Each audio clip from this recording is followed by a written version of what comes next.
नमस्कार, सुस्वागतम। BA-BSc second year fourth semester SL Hindi के अंतर्गत कल की तासिका में हमने पाठ्यक्रम में समावेश प्रयोजनमूलक हिंदी के पाठ्यांश का अंतिम मुद्दा पारिभाषिक शब्दावली निर्धारण के सिद्धांत का अध्ययन किया है। पहली तासिका में जब हम पाठ्यक्रम परिचय पर चर्चा कर रहे थे उस समय हमने इस बात का जिक्र किया था कि इस सत्र में SL हिंदी के अंतर्गत जिस पाठ्यक्रम का अध्ययन हमें इस पूरे सेमेस्टर में करना है वह पाठ्यक्रम दो भागों में विभाजित है। पहला, गद्य के विविध आयाम नामक पुस्तक में संकलित 5 रचनाओं पर तथा द्वितीय भाग है प्रयोजनमूलक हिंदी के पाठ्यांश पर, जिसके अंतर्गत मीडिया लेखन, वैज्ञानिक तकनीकी हिंदी, अशुद्धि शोधन तथा अनुवाद जैसे मुख्य मुद्दे और इन्हीं के साथ साथ फीचर लेखन, रेडियो वार्ता लेखन, वैज्ञानिक तकनीकी हिंदी, वैज्ञानिक तकनीकी शब्दावली, पारिभाषिक शब्दावली निर्धारण के सिद्धांत, शब्द अशुद्धि, वाक्य अशुद्धि, मुद्रित शोधन, मीडिया अनुवाद, बैंकिंग अनुवाद जैसे विभिन्न उपमुद्दों का अध्ययन भी हमने विस्तार से किया है। अब इस प्रयोजनमूलक हिंदी के पाठ्यांश के पश्चात हम गद्य के विविध आयाम नामक पुस्तक में संकलित उन 5 रचनाओं की ओर बढ़ेंगे जिनका अध्ययन हमें इस सत्र में करना है। कहने का तात्पर्य यह है कि पाठ्यक्रम का विभाजन गद्य के विविध आयाम में संकलित रचनाएं तथा प्रयोजनमूलक हिंदी के पाठ्यांश के अंतर्गत हुआ है। इसमें से प्रयोजनमूलक हिंदी के समग्र पाठ्यांश को हम पिछली तासिकाओं में पढ़ते आए हैं। आज से हम गद्य के विविध आयाम इस पुस्तक में संकलित विभिन्न रचनाओं पर चर्चा करेंगे। आज की तासिका में हम गद्य के विविध आयाम नामक पुस्तक में संकलित एक महत्वपूर्ण रचना स्वामी दयानंद, जिसके लेखक हैं मोहन राकेश, इस रचना पर चर्चा करेंगे। मोहन राकेश द्वारा लिखित स्वामी दयानंद यह रचना जीवनी विधा से संबंधित है।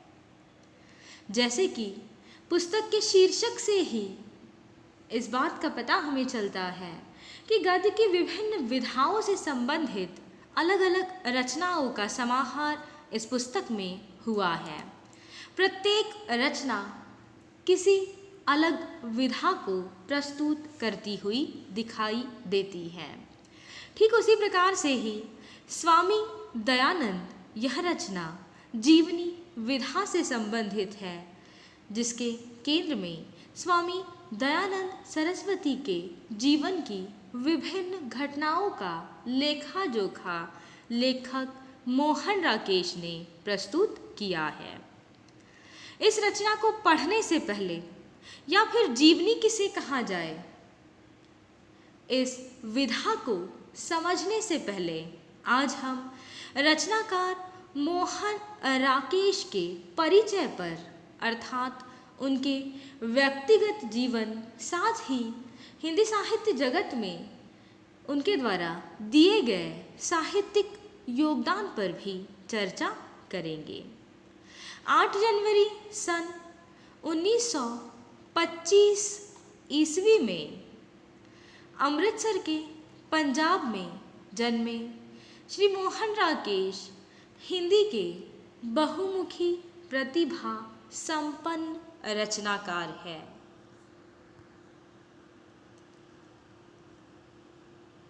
इनके पिता पेशे से वकील थे, साथ ही साहित्य और संगीत के प्रेमी भी थे।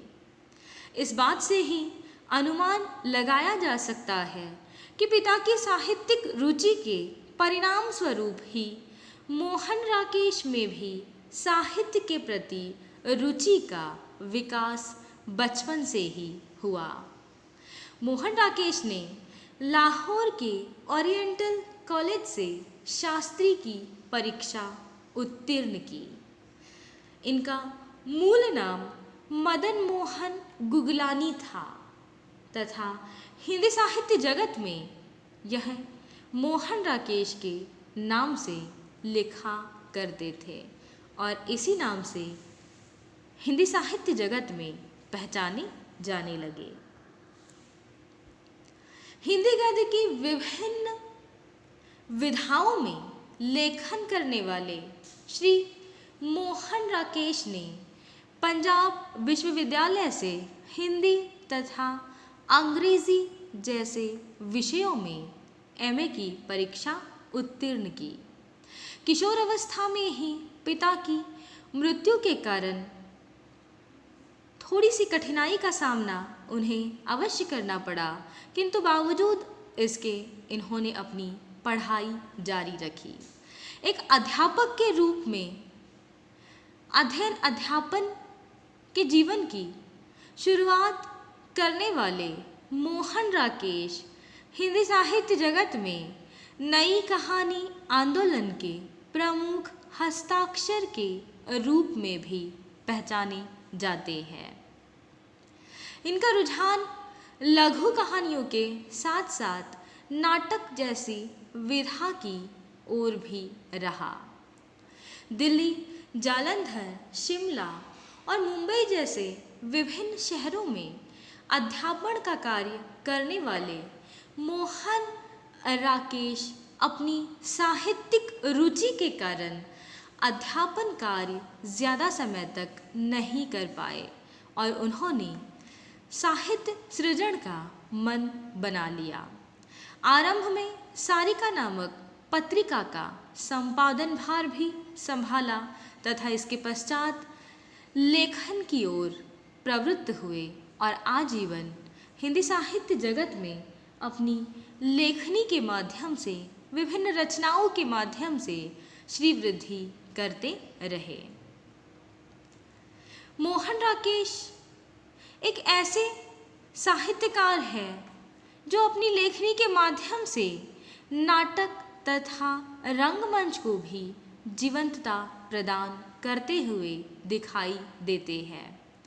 हिंदी साहित्य में, विशेषकर हिंदी नाट्य जगत में भारतेंदु हरिश्चंद्र और जयशंकर प्रसाद जैसे बहुचर्चित नाटककारों के बाद मोहन राकेश एक ऐसे नाटककार हैं जिन्होंने साहित्यिक रचनाओं को पुनः रंगमंच से जोड़ने का सराहनीय कार्य किया है।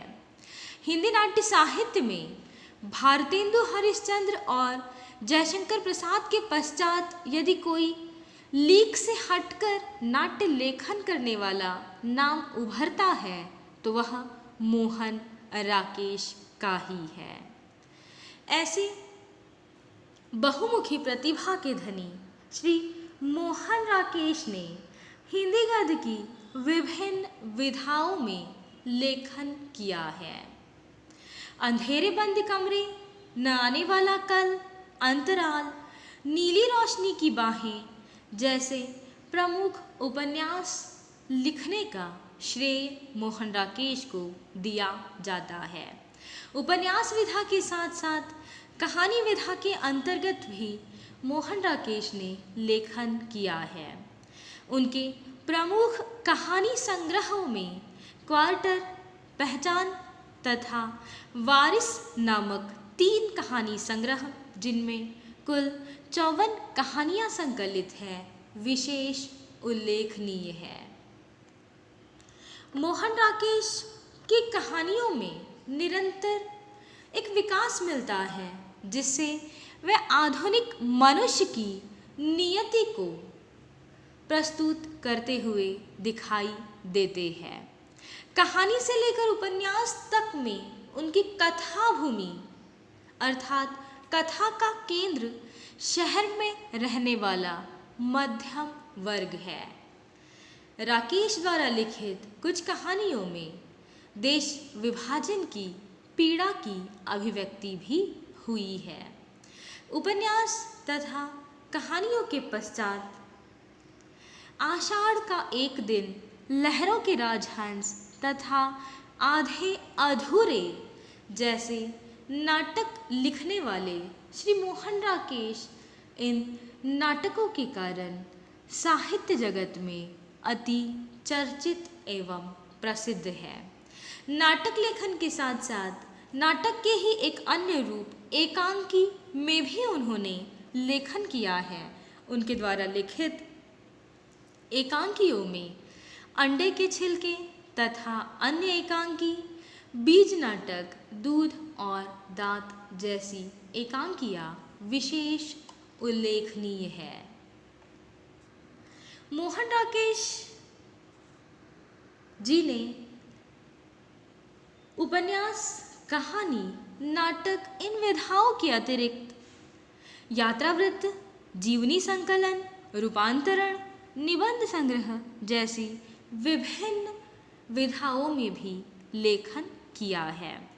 आखिरी चट्टान तक शीर्षक से उन्होंने यात्रावृत्त लिखा है, तो समय सारथी डायरी तथा मोहन राकेश की डायरी जैसे जीवनी संकलन लिखने का श्रेय भी उन्हें दिया जाता है। परवेश तथा बकलम खुद जैसे निबंध संग्रह भी राकेश जी ने लिखे हैं।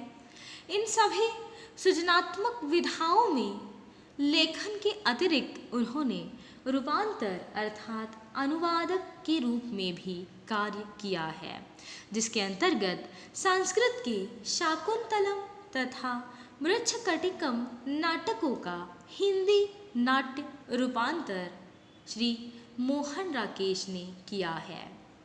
आधुनिक साहित्यकारों में वे अद्वितीय स्थान के अधिकारी हैं।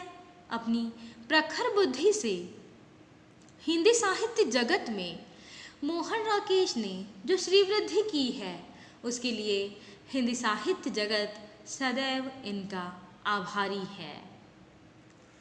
ऐसे बहुमुखी प्रतिभा के धनी मोहन राकेश द्वारा लिखित एक महत्वपूर्ण रचना जिसका शीर्षक है स्वामी दयानंद का अध्ययन हम कल की तासिका में करेंगे। स्वामी दयानंद यह रचना जीवनी विधा से संबंधित रचना है।